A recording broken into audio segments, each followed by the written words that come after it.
প্রভু যিশুর নামে আপনাদের সবাইকে অভিনন্দন জানাই। তো আমরা সবাই চাইব যেন আমাদের জীবনে আমরা যেন ভালো কিছু করি প্রভুর সাহায্য নিয়ে।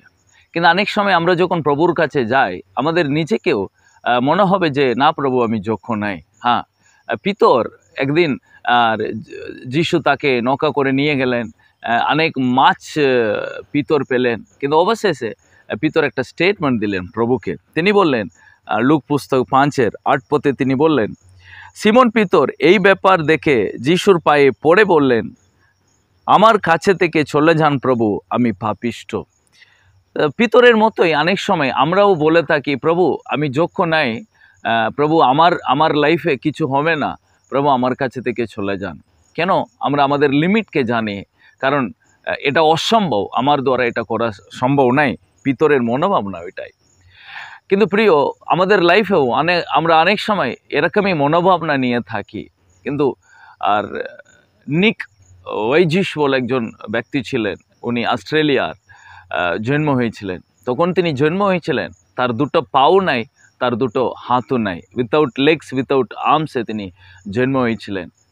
তো তার বাবার মা তাকে কিন্তু অনেকবার উৎসাহ দিচ্ছ যে না, তুমি লাইফটাকে তুমি ভালোভাবে জীবনযাপন করো, তুমি লাইফটাকে হারিয়ে ফেলবে না। তো যখন তার বয়স 15, কোনো রকমের স্কুলে পড়াশোনা করেছে, স্কুলের যেতে ইচ্ছা নাই।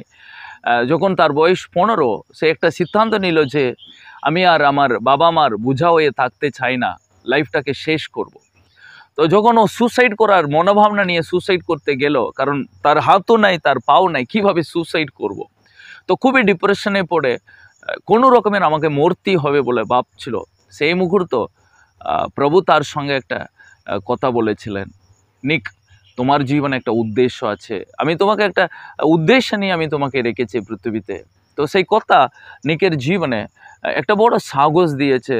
তো প্রভু আমাকে বিনা কারণে পৃথিবীতে আসেনি। তো তারপরে তিনি আর প্রচুর স্কাই ডাইভিং করতে শিখলেন, এবং তিনি অনেক খেলা করতে শিখলেন। খেলার পৃথিবীতে তিনি অনেক ট্যালেন্টের হতে থাকলেন। আজকে যদি দেখি একজন বিখ্যাত একজন সুসমাচারক ওই নিক, এবং সে একজন মোটিভেশনাল স্পিকার। আজকে গোটা পৃথিবীতে ওনার স্টোরি, ওনার লাইফের ইন্সপিরেশন অনেকজনের লাইফটাকে চেঞ্জ করছে। সো প্রিয়, এটা শুরু হয়েছিল প্রভু তাকে বলেছে তোমার লাইফ একটা উদ্দেশ্য আছে। তো এবং উনি বুঝে নিয়েছেন আমার লিমিট আছে, কিন্তু আমার লিমিটের বাইরে প্রভু আমাকে নিয়ে যেতে চাইছে। প্রিয়, আজকে যদি আপনারাও যদি এরকম মনোভাবনা নিয়ে থাকেন, প্রিয়, প্রভু আজকে বলছেন, পিতরকে তিনি বলেছিলেন, পিতর বলেছিলেন প্রভু আমি পাপিষ্ঠ, কিন্তু সেই পিতরকে প্রভু বলেছিলেন কিছুক্ষণ মুহূর্তেই, এই পিতর আজ থেকে তুমি মাছ ধরবে না, আজ থেকে তুমি মানুষ ধরবে। সেই পিতরকে প্রভু একটা সাধারণ লাইফ থেকে একটা অসাধারণ লাইফে তিনি নিয়ে এলেন। কেন? কারণ প্রভু তাকে ব্যবহার করতে শুরু করেছে। সো আমাদের দুর্বলতা আমাদেরকে ব্যবহার হতে দেয় না, কিন্তু আমাদের দুর্বলতাকে প্রভুর কাছে দিলে প্রভু তার শক্তিটা দিয়ে আমাদেরকে ব্যবহার করেন, আমাদের লাইফকে তিনি উজ্জ্বল করে তুলতে পারেন। সো তাই প্রিয়, আজকে যিশুর দিকে হাত বাড়িয়ে তার হাতটাকে ধরে বলি, প্রভু এটা আমার দুর্বলতা, কিন্তু আমার দুর্বলতাকে আমি তোমার কাছে দিচ্ছি, তুমি তোমার শক্তিটা দিয়ে আমাকে তুমি ব্যবহার করো।